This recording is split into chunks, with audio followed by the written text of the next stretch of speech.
Boa noite, meus irmãos. Vamos abrir no Evangelho de Marcos, capítulo 9.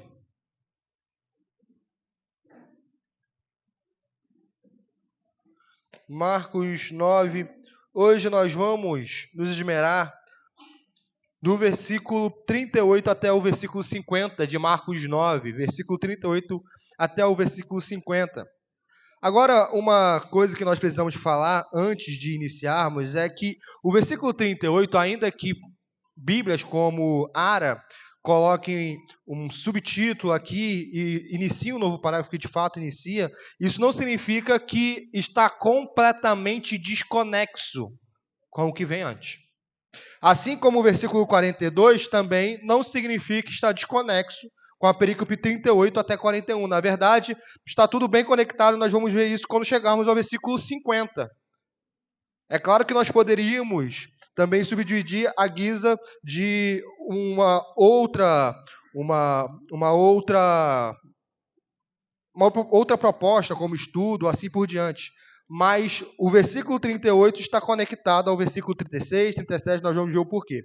Uma outra questão que a gente também precisa tomar ciência é que, nesse ponto aqui, aqueles que têm a Ara ela coloca um subtítulo aqui que a King James e a NVI coloca melhor. Porque o título aqui é Jesus ensina a tolerância e a caridade na Ara. E não é esse o título propriamente, não é isso que está sendo ensinado propriamente.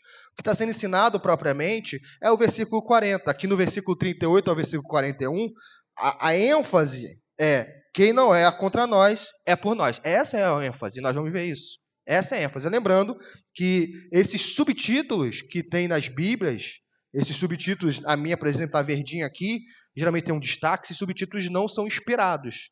São os editores das Bíblias que colocam para que nós possamos encontrar melhor as perícopes. Mas esse subtítulo, Jesus ensina a tolerância e caridade. Marcos não escreveu isso. São subtítulos que o editor coloca para a gente achar isso melhor. E ajuda a gente. Mas, nesse ponto aqui, essa não é a ênfase. A ênfase é quem não é contra nós é por nós. Essa é a ênfase. Ok? Então, a ênfase do versículo 38, ou melhor, o que o versículo 38 até o versículo 50 está querendo tratar? Está querendo tratar ainda dos discípulos querendo o primado. Disputando sobre quem é o maior. Nós vimos isso semana passada com o presbítero Vinícius. Essa era a discussão. Jesus está pelo caminho, ouve os discípulos discorrendo entre si, discutindo entre si, a respeito de quem é o maior no reino. Quem é o maior no reino dos céus? E nós fomos exortados aqui sobre como essa não deve ser a nossa busca, como Jesus mesmo nos ensinou. Se nós queremos ser o primeiro, nós devemos ser servo de todos. Nós devemos ser o último e servo de todos. E essa tônica continua. Aqui o que nós vamos ver é que, a princípio, é mais natural nós vermos Jesus falando para aqueles que o seguem. O que eu estou querendo dizer com isso?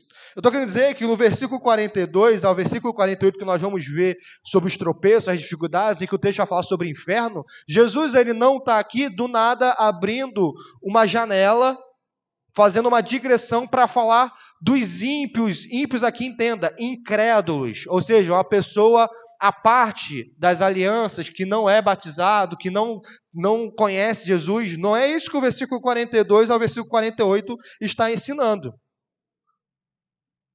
Nós vamos ver que o versículo 42 e 48 tem que nos causar temor, porque é para aqueles que conhecem Cristo. Porque quando nós estamos falando de inferno, e a perícope vai falar sobre o inferno, nós gostamos de apontar para o incrédulo. É ele, inferno é para ele. Mas a perícope aqui é para aqueles que conhecem Jesus, mas só de maneira externa. Eles são multidão, vamos colocar, como a gente está vendo no Evangelho de Marcos. Não são discípulos. Não são íntimos. E o Evangelho de Marcos, nessa fase do livro, está fazendo esse contraste entre discípulo e multidão. O presbítero Vinícius nos mostrou semana passada. O que Jesus está ensinando aqui é o quê? Para os discípulos, para os 12. São ensinamentos mais íntimos. E que devem reverberar até os dias de hoje. Então, nós não devemos chegar aqui do versículo 42, tirarmos-nos. Tirar a gente do foco. Não, isso aqui é para outra pessoa. Nem aqui nessa noite, nem quando nós estivermos em nossas casas fazendo a leitura do Evangelho. Porque o versículo 42 ao versículo 48 está falando de pessoas que conhecem a Cristo. Tanto é que o versículo 49 a 50 é uma conclusão. Senão seria uma digressão muito grande, 42 a 48, outro assunto, e do 49 a 50, voltando para o assunto que o presbítero Vinícius iniciou. Não, está tudo conectado. Está tudo conectado. Então, que nós venhamos a ter atenção, porque esse texto, meus irmãos, é um texto que tem muitas aplicações, mas ele também requer um cuidado na interpretação. Requer um cuidado. Nós vamos ver isso. Porque muitas pessoas erram ao interpretar as Escrituras, porque elas se adentram nas Escrituras tendo um pensamento literalista. E elas erram. Porque a Escritura tem linguagem poética, tem figura de linguagem. Jesus não está ensinando aqui a você decepar a sua mão. Não é esse o ensinamento.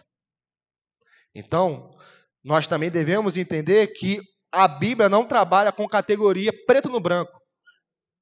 Porque algumas pessoas gostam de enxergar a realidade como preto no branco. É mais complexo. Como assim as pessoas gostam de enxergar a realidade? Algumas pessoas gostam de enxergar a realidade como preto no branco. Como os discípulos estão fazendo por uma intenção imprópria em seu coração, falando, olha, se não nos segue, então é melhor a gente impedir que eles expulsem demônios. É preto no branco. Se você é dos 12, você pode expulsar demônio. Se você não é dos 12, você não pode expulsar os demônios. A realidade também que Cristo ensina, que agrada a Ele, que agrada ao Pai, não é assim preto no branco. Nós vimos quando estávamos estudando a lei de Deus, que vimos também a questão do 4º mandamento, a respeito do dia do Senhor, que não é meramente preto no branco. Qual é o propósito? O mandamento foi dado para os homens, para o bem dos homens, ou os homens foram criados para o mandamento? Não, o mandamento foi criado para os homens, para que os homens tivessem essa relação com Deus íntima. Então o mandamento é santo, justo e bom. É bom nós termos um dia de descanso. É bom nós pararmos os nossos afazeres para descansarmos do Senhor. É bom nós evitarmos recreações para nos devotarmos a Deus. Isso é bom. Isso é algo bom. Nossas recreações seculares, nossos negócios, é bom. É bom estarmos na igreja louvando ao Senhor, cultuando ao Senhor. Mas existem situações que nos impedem de estar na comunhão dos santos. Como uma doença, um plantonista que é obrigado a estar em serviço e assim por diante. E por conta disso, nós devemos entender o espírito da lei. Por que nós estamos falando isso? Porque o versículo 38 ao versículo 50 devemos ter muito cuidado para interpretar. Muito cuidado. Tanto essa noite, mais uma vez repito, tanto essa noite como em nossos lares. Não leia a Bíblia na sua casa de um viés literalista, que você não estará fazendo jus ao texto. E poderá incorrer em grandes erros. Em grandes erros. Como a gente vai ver.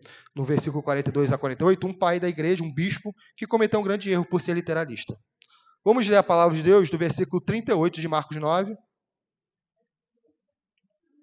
até o versículo 50. Diz assim a palavra de Deus. Disse-lhe João: Mestre, vimos um homem que em teu nome expelia demônios, o qual não nos segue. E nós o proibimos, porque não seguia conosco. Mas Jesus respondeu: Não lhe proibais. Porque ninguém há que faça milagre em meu nome e logo a seguir possa falar mal de mim. Pois quem não é contra nós é por nós. Porquanto aquele que vos der de beber um copo de água em meu nome, porque sois de Cristo em verdade, eu vos digo, que de modo algum perderá o seu galardão. E quem fizer tropeçar a um destes pequeninos crentes, melhor lhe fora que se lhe pendurasse ao pescoço uma grande pedra de moinho e fosse lançado no mar. E se a tua mão te faz tropeçar, corta, pois é melhor entrar esmaneta na vida do que tendo as duas mãos, ires para o inferno, para o fogo inextinguível, onde não lhes morre o verme, nem o fogo se apaga. E se teu pé te faz tropeçar, corta-o. É melhor entrares na vida aleijado do que, tendo os dois pés, seres lançado no inferno, onde não lhes morre o verme, nem o fogo se apaga. E se um dos teus olhos te faz tropeçar, arranca-o. É melhor entrares no reino de Deus com um só dos teus olhos do que, tendo os dois, seres lançado no inferno, onde não lhes morre o verme, nem o fogo se apaga. Porque cada um será salgado com fogo. Bom é o sal. Mas se o sal vier a tornar-se insípido, como lhe restaurar o sabor? Tende sal em vós mesmos e paz uns com os outros. Uma das formas e numa das questões muito importantes que nós vemos do versículo 38 a 41 é um termo, uma expressão, uma sentença que se repete. O nome de Cristo, em teu nome e em meu nome. É o que se repete. Fala no versículo 38, fala no versículo 39 e no versículo 41. Só não é dito a respeito do nome no versículo 40. Mas está a ideia ainda inclusa. Porque a favor de nós, quem somos nós? Quem tem o nome de Cristo? Os cristãos. A ideia. Mas João chega e fala, mestre, um homem que em teu nome expelia demônio, o qual não nos seguia, nós proibimos ele de fazer tal coisa. E perceba, João fala do nome após Jesus falar no versículo 37 a respeito de nome também. Qualquer que receber uma criança tal como esta, em meu nome, a mim me recebe. Qualquer que a mim me receber, não recebe a mim, mas ao que me enviou. Parece que o apóstolo João está refletindo aquilo que Jesus está falando. Ora, se essa é a realidade, nós temos algumas opções. A primeira opção é, se essa é a realidade, João pergunta-se a si mesmo, será que nós fizemos certo em expelir demônios? Ou melhor, será que nós fizemos certo em impedir aquele que expelia demônio de continuar expelindo o demônio? Será que fizemos certo ao realizar tal ação? Então, João, com essa dúvida, já que Jesus acabara de ensinar de ser servo de todos, ele pergunta ao Senhor. Agora, uma outra forma também de nós vemos é como nós estamos vendo aqui Marcos relatando a fala de Jesus sobre o nome dele. João então conecta o que Jesus está falando sobre criança e sobre uma outra situação para falar como que os discípulos estavam fazendo. E vamos lembrar, meus irmãos, aqui o que os discípulos estão fazendo no versículo 38 não é, nós não devemos ter isso, um zelo em prol da pureza do Evangelho. Por isso nós falamos que é muito importante nós vemos o contexto. O fato deles estarem impedindo outra pessoa de expelir demônio é unicamente, pelo contexto nós vemos, porque eles queriam ter um primado. Como assim uma pessoa que não segue o Senhor Jesus Cristo está expelindo demônio? Nós aqui, nós 12, todos nós temos que seguir o Mestre onde quer que ele vá. Ele vai para Galiléia, nós vamos. Ele vai para Cafarnaum, nós vamos. Ele vai para Jerusalém agora, nós estamos indo para Jerusalém. E o Mestre nos deu autoridade para que nós viéssemos a expelir demônio. Agora nós vemos uma outra pessoa que não nos segue, não está aqui dia e noite com o Mestre, não está tendo que acordar cedo, não está tendo que ficar horas e horas sem repouso, porque afinal de contas nós estamos vendo no Evangelho de Marcos que quando os discípulos queriam descansar, vinha a multidão e impediu o descanso deles. O Evangelho de Marcos mostra como Jesus trabalhou, e por Jesus ter trabalhado tanto, os discípulos que estão com Jesus também não têm muito descanso. Então esses homens, esses 12 homens que estão aqui entregando tudo para Cristo, querem pelo menos ter o primado de serem eles os únicos que expulsam demônios. A autoridade é nossa.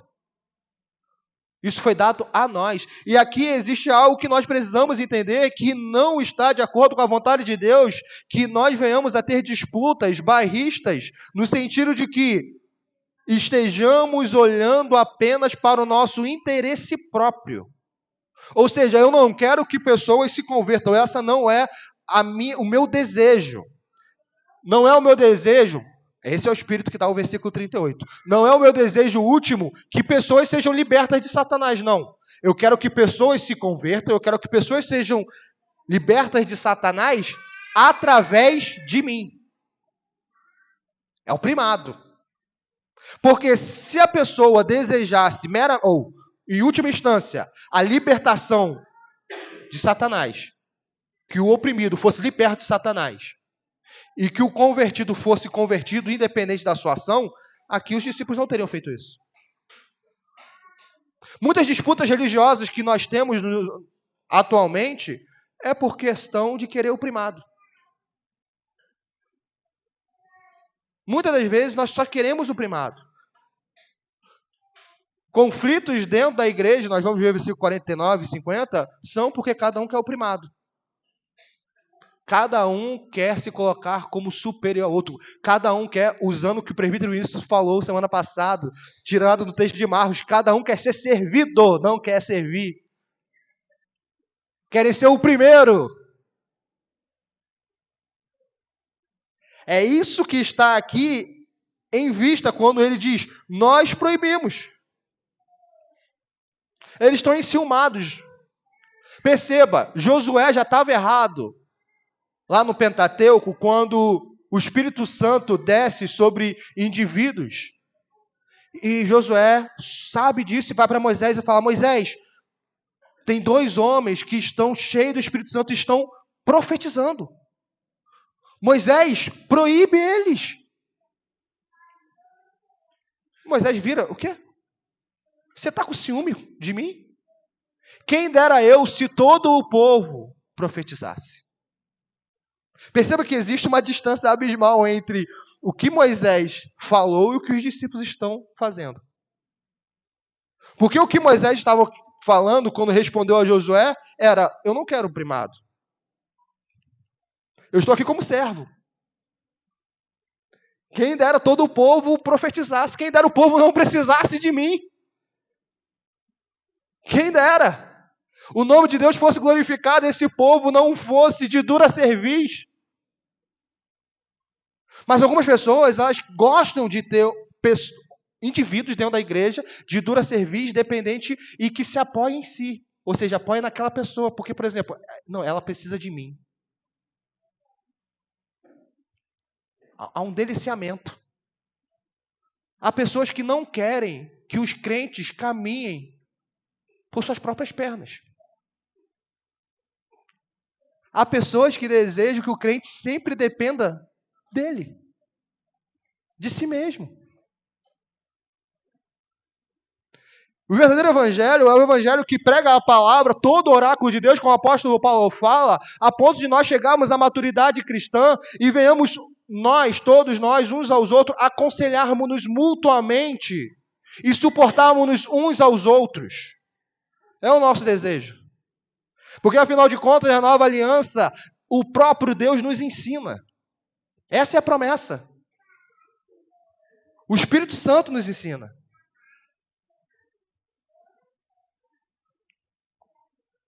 Mas esses homens, eles ainda têm o primado. Eles ainda querem o primado. É isso que eles querem.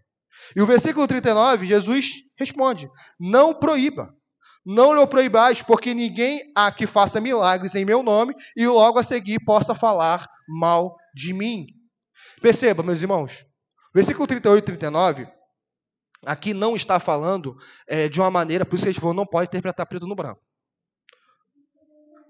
Alguns que gostam de interpretar preto no branco fazem dizer assim, pronto, agora toda pessoa que fala o nome de Jesus, em si, é verdadeiro crente. Então você vê um monte de bizarrice na TV evangélica e você fala, não pode falar nada.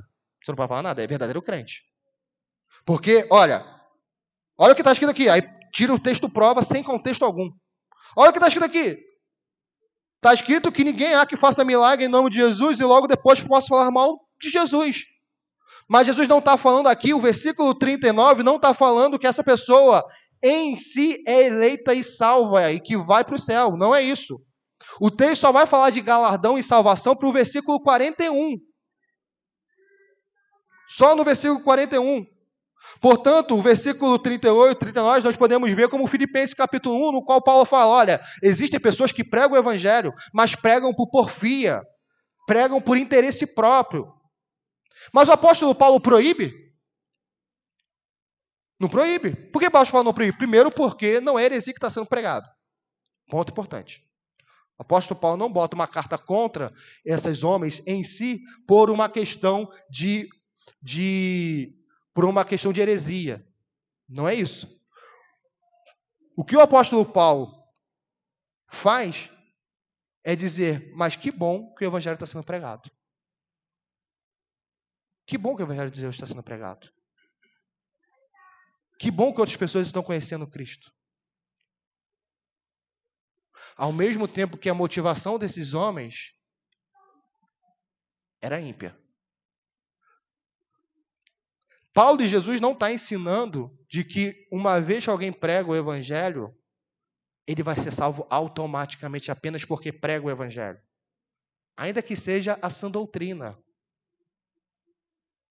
O fato de nós pregarmos a sã doutrina não é evidência em si de que somos salvos. Como assim? Porque eu posso pregar essa doutrina e ser um hipócrita e viver em desconformidade.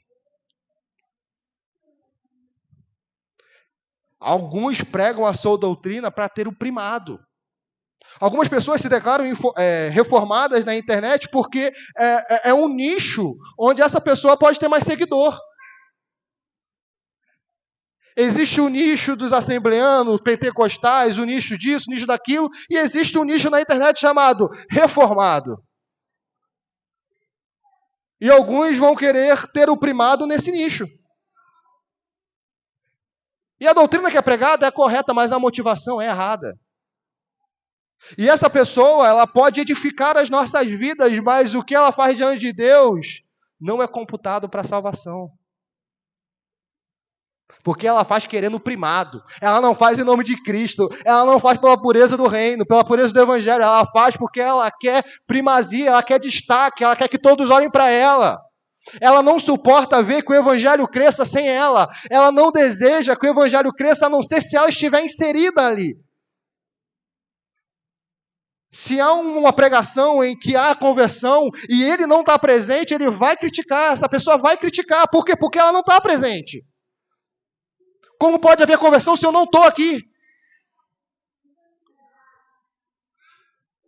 É o primado.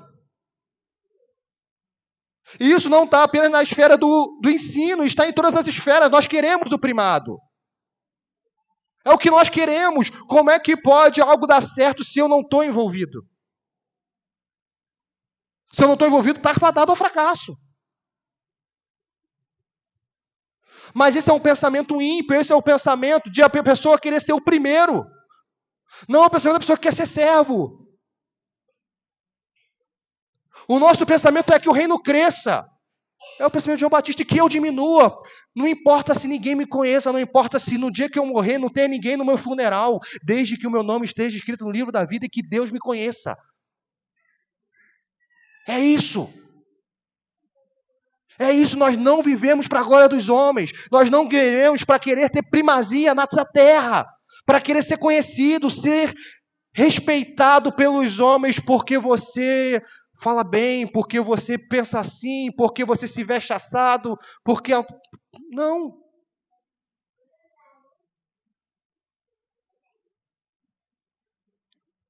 Cristo está apenas falando que essas pessoas, dentre dos seus contextos, que o apóstolo Paulo está falando em Filipenses, está em harmonia com o que Cristo está falando aqui. Essas pessoas, em seus contextos, elas podem se ajudar o evangelho se expandir.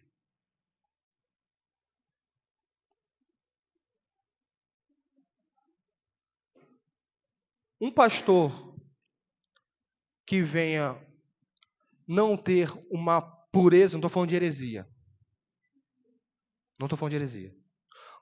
Um pastor, um pregador que não tem uma pureza doutrinária, ele pode ser usado por Deus para a conversão de homens.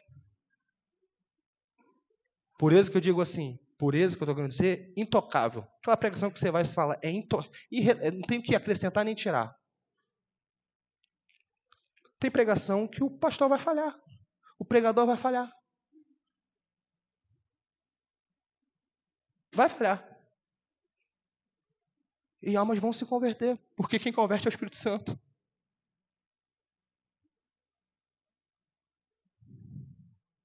Quem converte é o Espírito Santo. Existem igrejas e muitas igrejas ruins, mas o nosso desejo não é que essas igrejas fechem, o nosso desejo é que essas igrejas sejam renovadas. Esse é o nosso desejo. Gente, é maravilhoso nós virmos para a igreja aos domingos e vermos outras pessoas com Bíblia na mão indo para suas igrejas. Isso é lindo. Que nós venhamos a ver outras pessoas e mais pessoas indo para a igreja, não importa se a congregação Novo Mundo não crescer nada, desde que o Evangelho de Cristo cresça.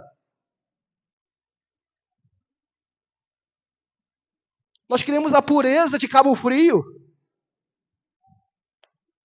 Que Deus use a metodista, que Deus use a batista, que Deus use outras presbiterianas, mas que Ele faça alguma coisa porque a gente precisa. Essa questão de ter que ser a gente, tem que ser a gente. Pode ser, mas pode não ser. A questão é o Evangelho crescer. Essa é a questão. Esse tem que ser o nosso alvo. Por quê? Porque quem não é contra nós é por nós. É por nós. Tem um episódio de Lutero falando com um príncipe, porque tem homens ensinando questões meio controversas na Alemanha. E Lutero manda uma carta para o príncipe e fala assim: príncipe, não impeça que esses homens falem o que estão falando. Não impeça, não use a força bruta, príncipe. Não faça isso. Porque isso está na esfera da palavra. Nós vamos escrever, nós vamos pregar, nós vamos ensinar. E vai ser um conflito de ensino e de contra-ensino. E no final Deus vai mostrar o que é dele e o que não é dele. Mas, príncipe, não impeça. Só venha intervir se eles usarem força, se eles usarem espada. Muitas das vezes, na história, as denominações erraram por quererem ter o primado. Quererem colocar a si mesmas como a única religião oficial. John Bunyan, um grande homem de Deus, foi preso porque não tinha autoridade para pregar. Autorização do Estado. E leia o Peregrino, que obra maravilhosa.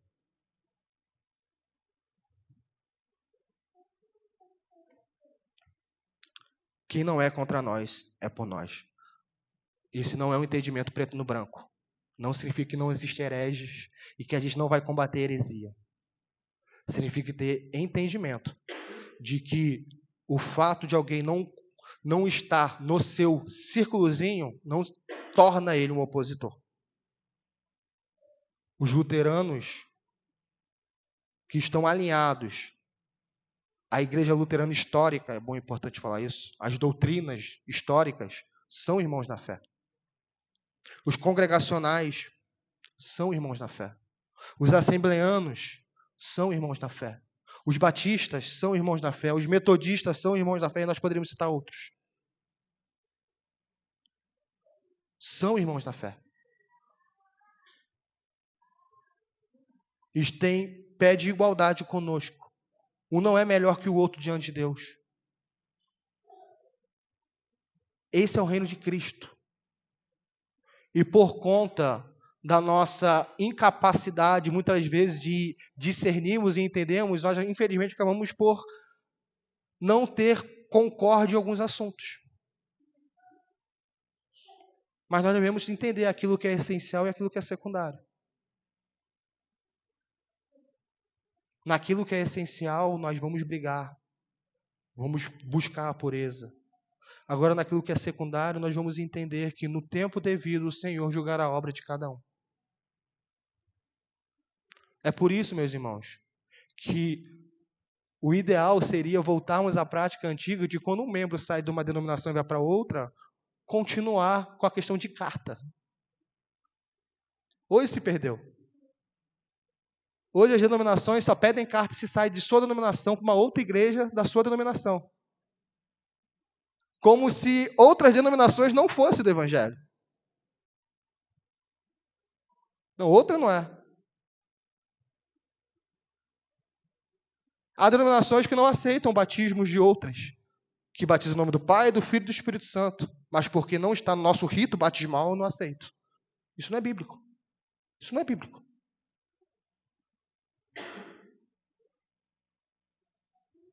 É um só povo. É uma só fé. É um só Senhor. Eu não posso chamar de primo aquele que o Senhor chamou de irmão.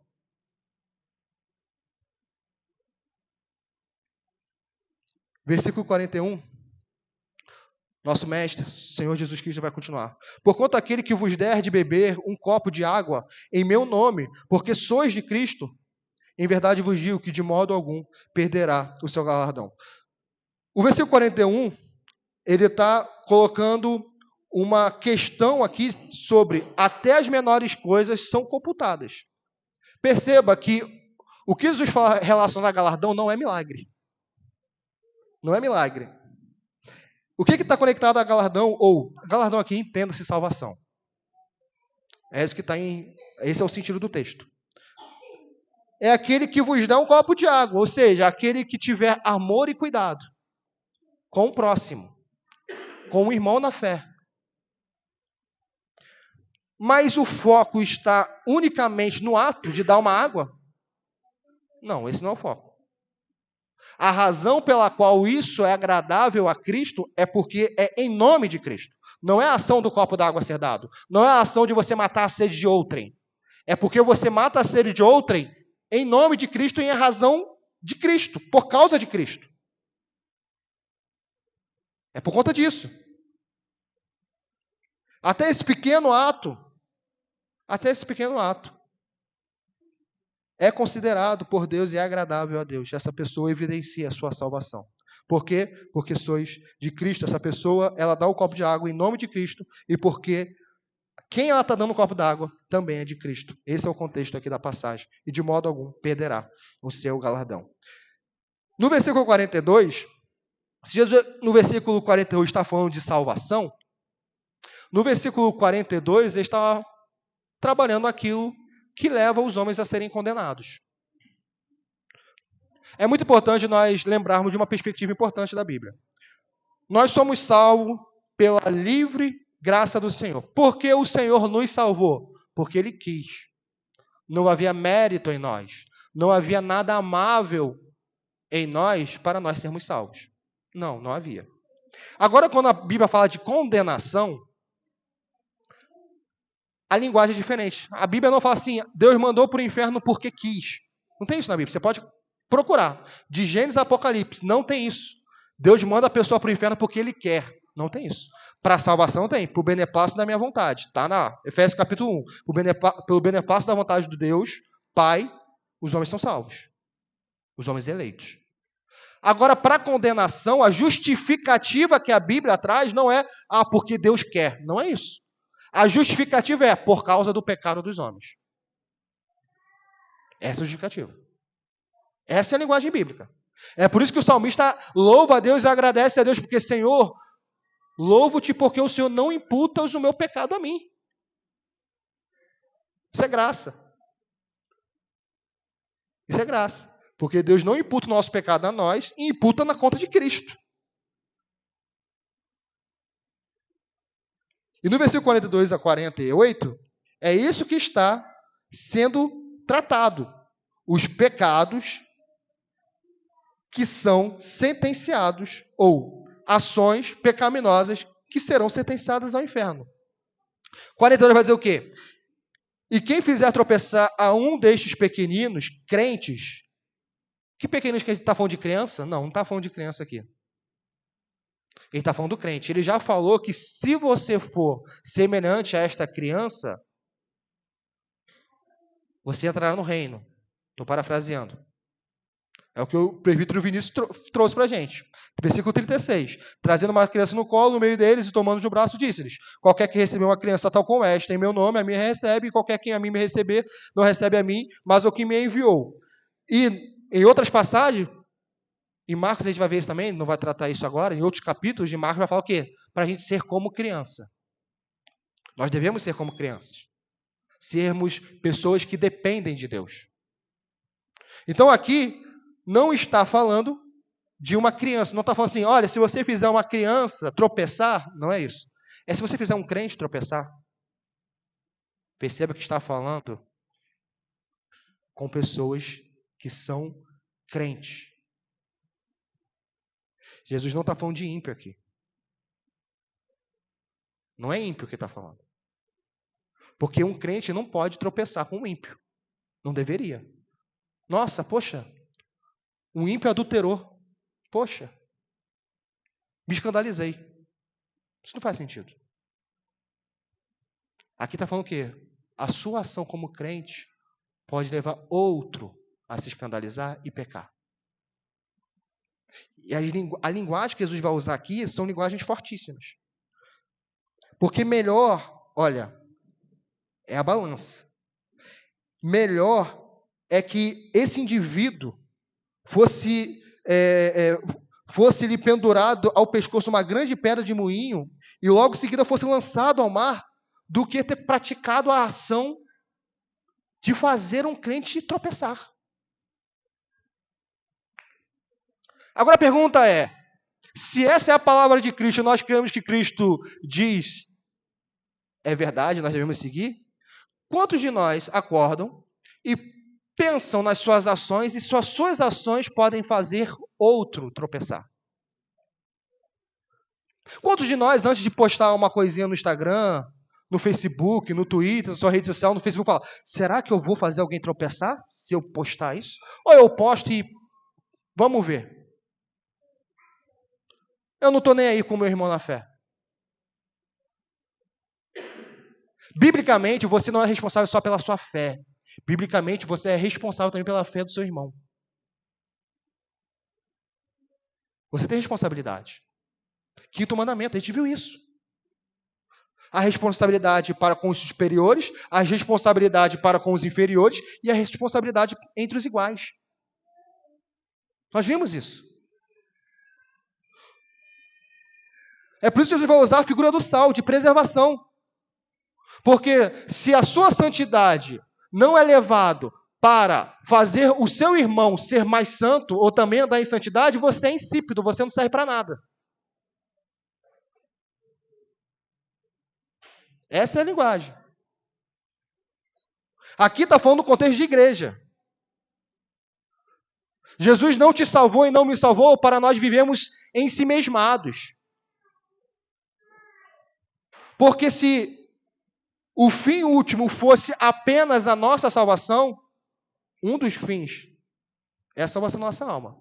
Mas o fim último é a glória de Deus. E a glória de Deus, como é que se dá em 1 Coríntios? Vivendo, considerando o irmão. E para o irmão. Quer comas, quer bebas, faças tudo para a glória de Deus. Qual é o contexto? O contexto é, se eu como carne, eu vou comer para a glória de Deus, sem escandalizar meu irmão. Esse é o contexto de 1 Coríntios. E se meu irmão se escandaliza comendo carne, eu vou deixar de comer carne. É esse o contexto de 1 Coríntios. De que se comas, se bebas, faças tudo para a glória de Deus. O contexto é, não é você viver uma fé ascética. O que é ascético? Um monastério, fugir da realidade, fugir de tudo, se isolar no seu quarto, não se importar com o irmão e falar, eu vivo para a glória de Deus. Essa é a fé cristã. Eu sou um monge no século 21. Essa não é a fé cristã. Deus te chamou para viver para a glória dele. Isso compreende ter um relacionamento com Deus e com os filhos de Deus, com a igreja de Deus. E buscar a sua santidade e a santidade do seu semelhante. Porque se você está bem e o seu irmão está mal, você deveria se sentir mal. Porque se você diz que está bem e o seu irmão está mal e você fala, mas eu estou bem, você não está bem, você está leproso, está doente e não está sabendo. Está com uma ferida e você nem sente mais a ferida.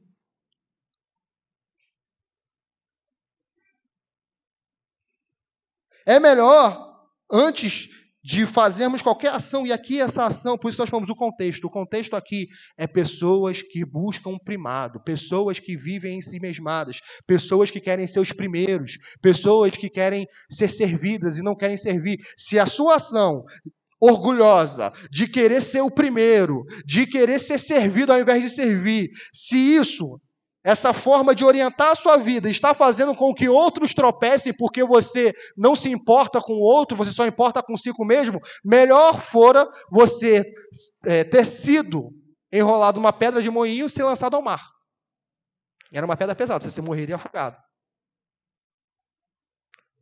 Era melhor. Nós não temos a consciência da gravidade que é pecar contra o irmão na fé, porque o irmão na fé, ele tem sobre si, sobre a sua cabeça, o sangue de Cristo. Quando você peca contra o irmão na fé, você não está pecando contra um qualquer. Você está pecando contra aquele que Jesus morreu na cruz. E se isso não te traz uma consciência da seriedade do que Cristo está falando, revise os seus conceitos. Revise.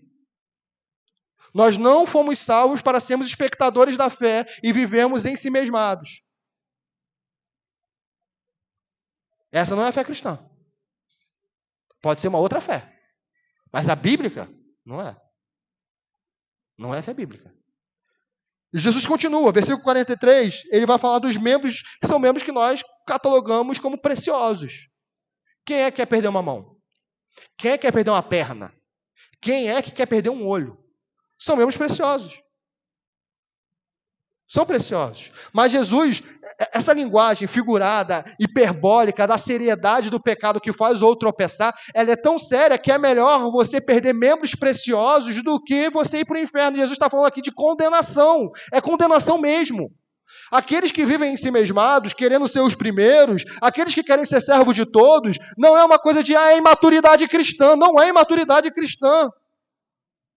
Não é meramente, pode ser maturidade cristã, mas em última instância, se essa pessoa não se arrepende e não muda, porque arrependimento é a mudança, é inferno. É isso que está falando. Não pense que você vai viver uma fé egoísta, querendo ser sempre o primeiro, querendo que todos se sirvam e depois você vai andar feliz no paraíso. Não, você não vai andar feliz no paraíso, você vai para o inferno.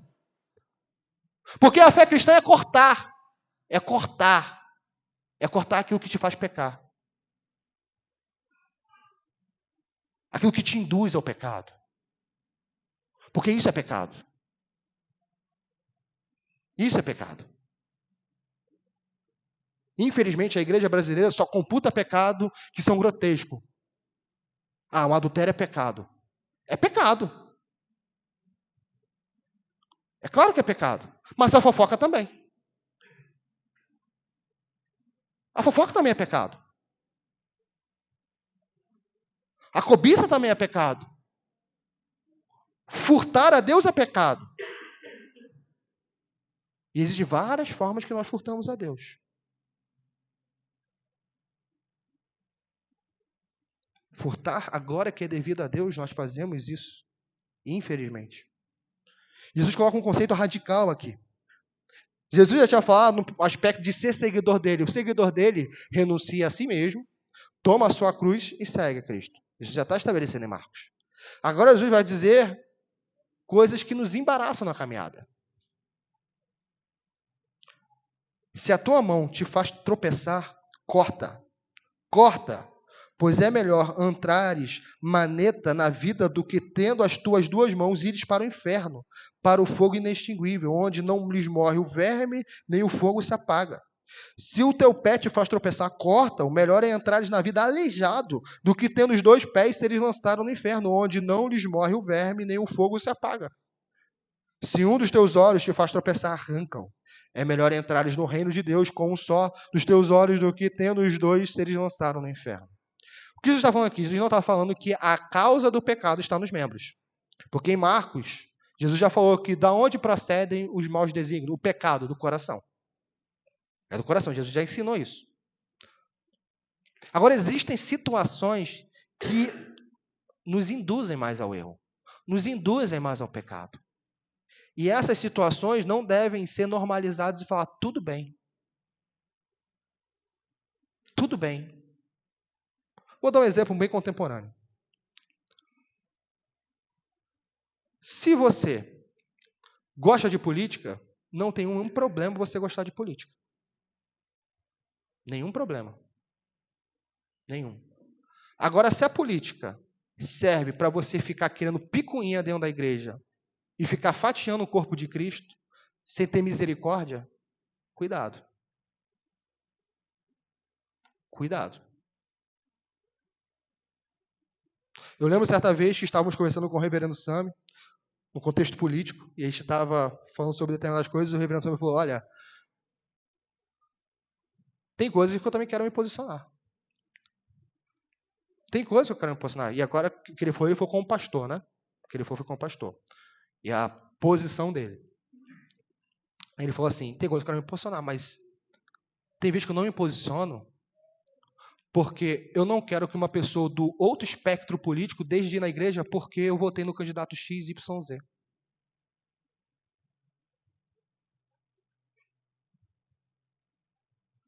Ou a gente acha que pessoas que votam diferente da gente não têm salvação? Só tem salvação quem pensa como você na esfera política. Eu não estou minimizando aqui que existe um lado que está completamente em desacordo com a vontade de Deus. Não estou falando isso, que os dois lados têm o mesmo peso moral. Não estou falando isso. Mas como você se comporta, você não deve se comportar como ímpio. É ímpio que fica levantando bandeira de partido de candidatos sem ter um senhor, sem ter um dono. Nós temos um dono, nós temos um senhor chamado Jesus Cristo. E eu posso levantar a bandeira de partido e de político fora da igreja? Posso. Desde que isso não se torne um embaraço para a igreja de Cristo e para o progresso do reino. E a sabedoria cristã tem que saber lidar com isso. A sabedoria que o irmão Douglas trouxe hoje pela manhã. Não é preto no branco. Não é se eu falar de política, eu estou errado. Ou se eu não falar de política, eu estou errado. Ou se eu falar de política, eu estou errado. Se eu não falar de política, eu estou certo. Não é isso. Não é preto no branco. É mais complexo. É mais complexo. Fude de conceitos preto no branco para enxergar a realidade. Existem coisas que são preto no branco. Crê em Jesus Cristo. É somente isso que vai te fazer herdar a vida eterna. Não existe outro caminho. Mas a realidade, como viver, existem nuances. Existem nuances. E não somente isso. Nós podemos elencar aqui outros pecados. É óbvio que o que está em primeira ênfase aqui são pecados que fazem com que haja facção no meio da igreja. Isso é a primeira coisa. Agora, em segunda prateleira, nós podemos também entender o quê? Entender que os nossos pecados individuais afetam o corpo de Cristo. Não achemos nós que nós vamos viver uma vida pouco se importando com a santidade e o corpo de Cristo não vai ser afetado. Porque 1 Coríntios, Paulo vai ensinar que nós somos um só corpo. Se uma parte do corpo está doente, o corpo todo sofre. Se você bate com o dedinho, agora chegando na sua casa, a porta do carro no seu dedinho, talvez você, se bater muito forte, você não consiga nem dormir de noite. Mas foi só uma parte do corpo, foi só o dedinho. Como é que o seu corpo todo não consegue dormir? Porque existe uma interdependência. Então a sua negligência espiritual, não pense que afete só você. Afeta seu irmão. Porque ele vai chegar aqui no domingo, ele vai querer falar de assuntos espirituais e você está totalmente carnal e temporal. Ele está querendo falar daquilo que ele não pode falar de segunda a sábado, de coisas superiores, e está aqui você puxando ele, falando de coisas inferiores.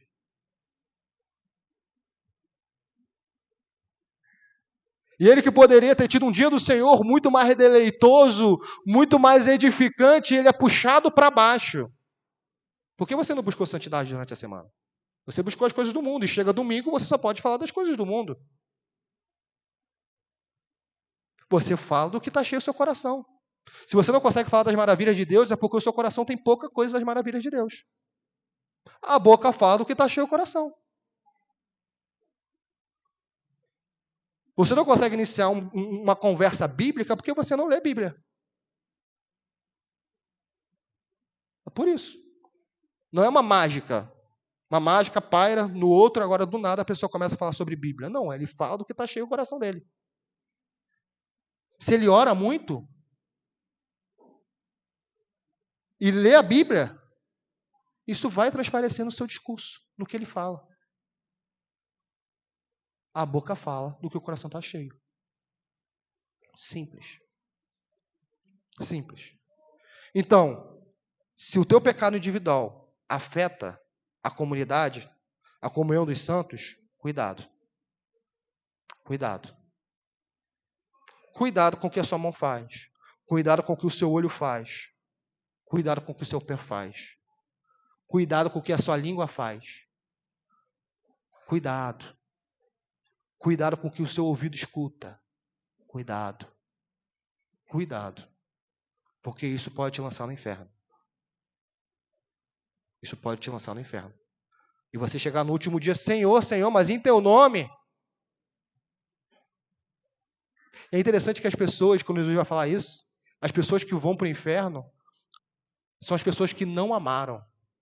E como que demonstra que elas não amaram a Cristo? Porque elas não amam a igreja de Cristo. Tive nu e não me deste de vestir. Tive sede, versículo 41, e não me deste de beber. Era forasteiro e não me hospedaste. Senhor, quando? Quando foi que tu esteves nu? Quando foi, Senhor, que tu eras forasteiro? Quando foi, Senhor, que tu teve sede e eu não dei de beber? Quando deixaste de fazer a um destes pequeninos, deixaste de fazer a mim. E não pense, então, que você ama a Cristo menosprezando o seu irmão. Você não ama. Não ama.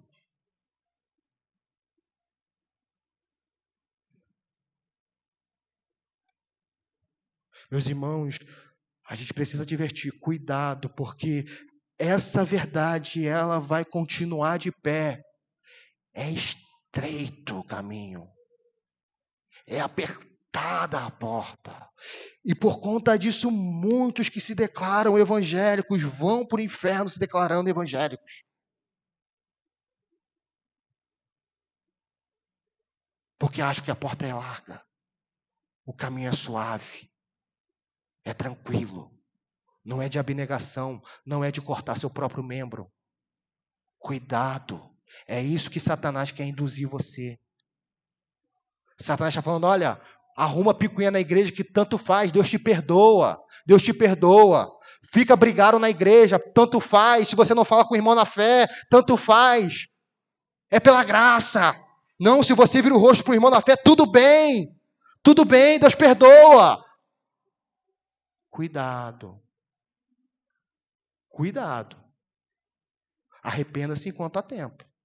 Porque se não houver arrependimento, a condenação pode vir. Cuidado. E é claro que a gente poderia tratar de outros pecados. Pornografia, adultério, cobiça. O que te faz pecar? Corta. Corta. Corta. E aqui é algo obviamente figurado. Jesus não está ensinando a automutilação. Isso é figurado, figura de linguagem.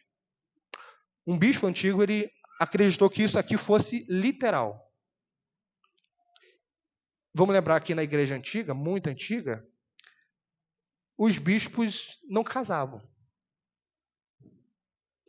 Não casavam. E ele tinha desejos que ele considerava imoral.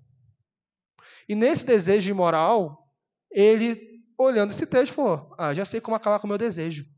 Eu vou cortar o meu membro. E ele corta o membro dele. E o desejo não passa. E ele percebe que o problema não estava no membro dele. O problema estava na mente, no coração. Estava no coração. Jesus não está ensinando que é fácil. Assim, porque, meus irmãos, se fosse só cortar a mão, seria fácil demais.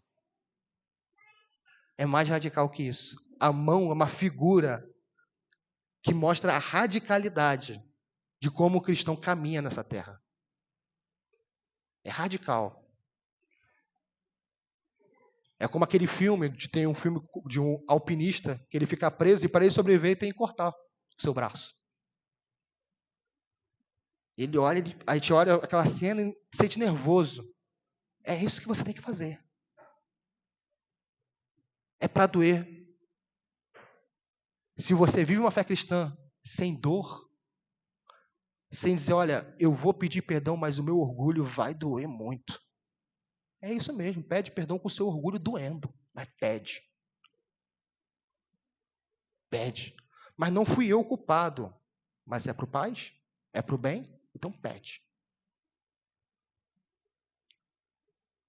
E veja em Deus se você não foi o culpado. Porque muitas vezes a gente é culpado e a gente não quer reconhecer culpa. Versículo 48, para nós caminharmos no final. Onde não lhes morre o verme, nem o fogo se apaga. Isso aqui, obviamente, mostra que o inferno não tem fim. Quem vai para o inferno vai ficar toda a eternidade no inferno.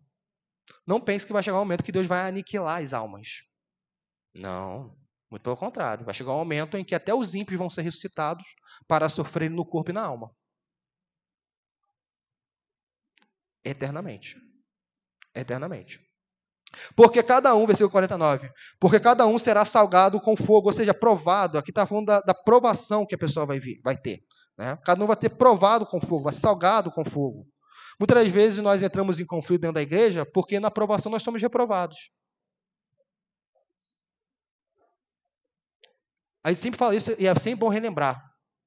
Deus salva até os chatos. O fato de o irmão ser chato não significa que você pode destratar ele. Deus salva todo mundo. Ah, ele é chato, então você era desprezível e Deus foi ao teu favor. Então você pode muito bem ser favorável a um chato. Tá?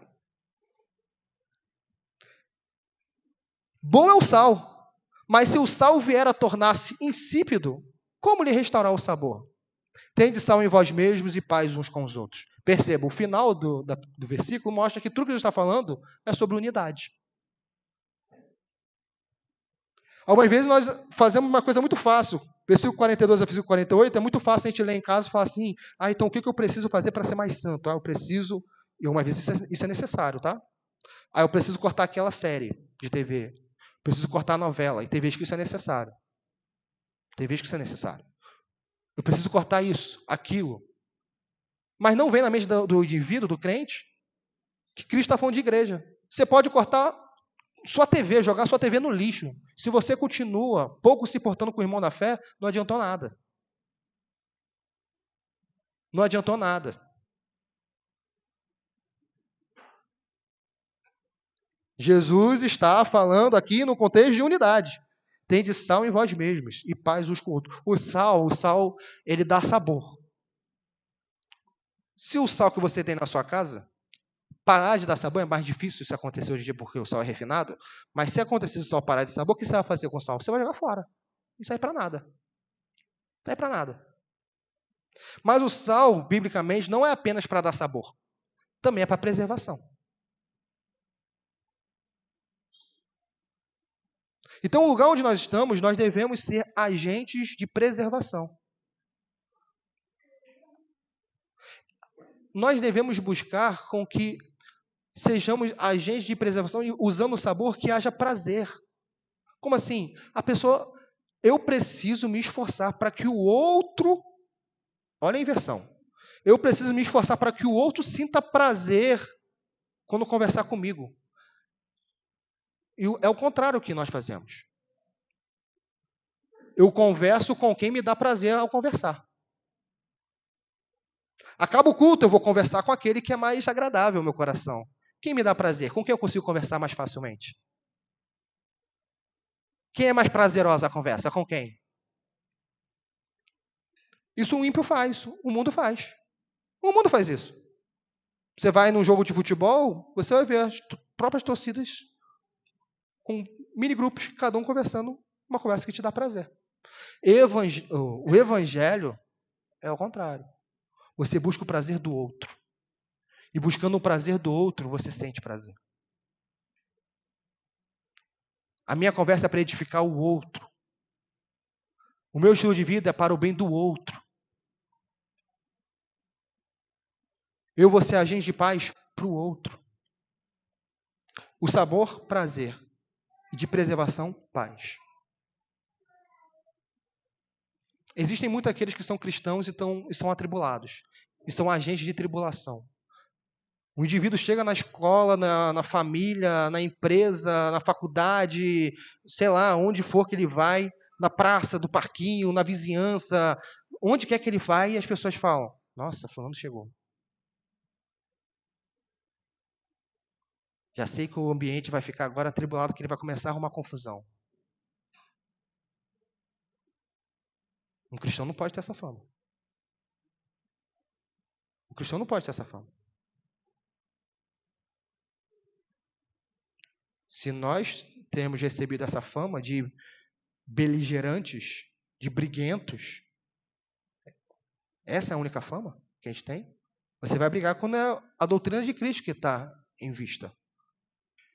Mas o problema é que a gente briga muitas vezes quando Cristo está à margem.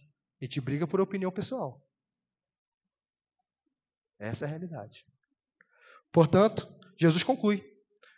Tende sal, vocês discípulos, vocês que querem o primado, eu já falei para vocês. Eu já falei para vocês que não busquem ser os primeiros, busquem ser os últimos. Não busquem ser servidos, busquem servir. É isso que é o Evangelho. Não busquem fazer bairrismo e achar que o Evangelho vai progredir apenas por meio de vocês. Vocês são o fundamento. Mas a igreja vai continuar sendo edificada sobre o fundamento de vocês. Efésios. Agradeça a Deus por ter outras pessoas que estão fazendo as coisas em meu nome. E cuidado. Cuidado para que a sua forma de caminhar nessa vida não seja causa de que outros tropecem. Porque se você continuar assim, inferno. Portanto, tende sal em vós mesmos e paz uns com os outros.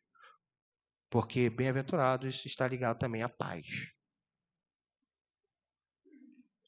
Uma das evidências de que a pessoa é crente, é salva, é se ela é uma pessoa que tem paz. Paz com Deus e paz com o próximo. Algumas vezes é difícil. Paulo fala, se possível, tende paz com todos os homens. Por que se possível? Porque tem vezes que é difícil. Tem vezes que é difícil. Mas você busca a paz. Você é aquele que busca. Você não é aquele passivo que só quer receber. Você é agente de paz.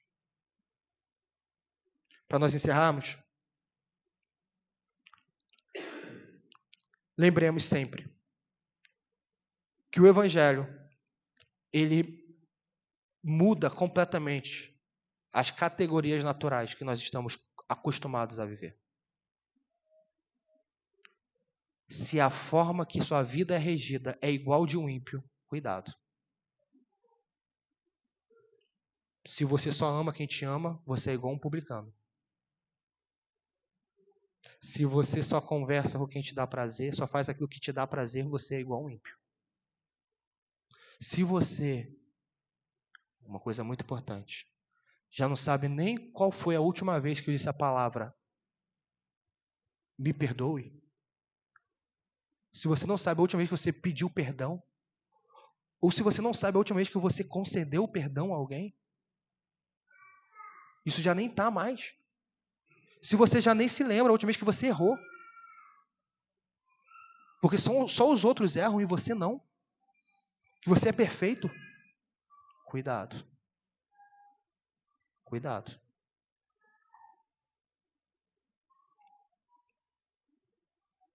Nós devemos buscar paz com todos os homens. Nós somos promotores da paz. Existe uma coisa que nós somos devedores. Amor. É isso que está em Romanos. Nós somos devedores de amor. Amor para com o próximo. Portanto, nós poderíamos resumir que para amar existe uma radicalidade contra si próprio. você se mutila, você se nega, você esmaga a si mesmo para o bem do próximo. E isso redunda em glória a Cristo. Porque nós devemos ser, e nós somos, um povo diferente. Alguém tem que chegar aqui e ver diferença em nós. É necessário. Porque senão, somos um sal que não salga. No último dia, nós vamos ser pegos e lançados no inferno. Porque não prestamos para nada. Se você não é agente de paz, você não presta para nada. Se eu não sou agente de paz, eu não presto para nada. Para nada. Se eu não penso em amar a Cristo na vida do irmão, e claro, nas minhas devoções particulares, mas o texto hoje está enfatizando isso, eu não sirvo para nada. Só para ser lançado no fogo. Só isso. Vigie. Não é porque você é batizado que você vai cear semana que vem, que você canta louvores, que você ergue suas mãos, que você ora, que você abre sua Bíblia todo dia, que isso em si evidencia a sua salvação. Porque se você faz tudo isso, e tudo isso não te impulsiona a uma vida em santidade, a uma vida de amor, é inútil. E só servirá para a sua condenação. Porque você sabia o que devia fazer. Se podemos usar algo aqui, é dizer, talvez antes desse domingo você pudesse ter desculpa.